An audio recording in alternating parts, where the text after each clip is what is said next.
Samantala, tumaas naman po ang kaso ng hand, foot, and mouth disease sa Ilocos Region.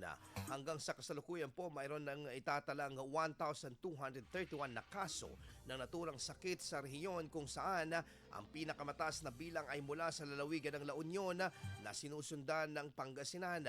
Sa mga nauna nang napanayam po sa mga magulang ng IFM News Dagupan, tiniyak po ng mga ito na doble ingat ang mga pag-aalaga sa kanilang mga anak upang maiwasan ang hawaan ng nasabing sakit.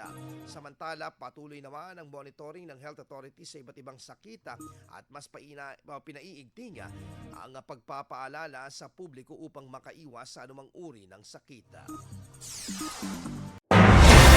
IFM News. IFM News. IFM News.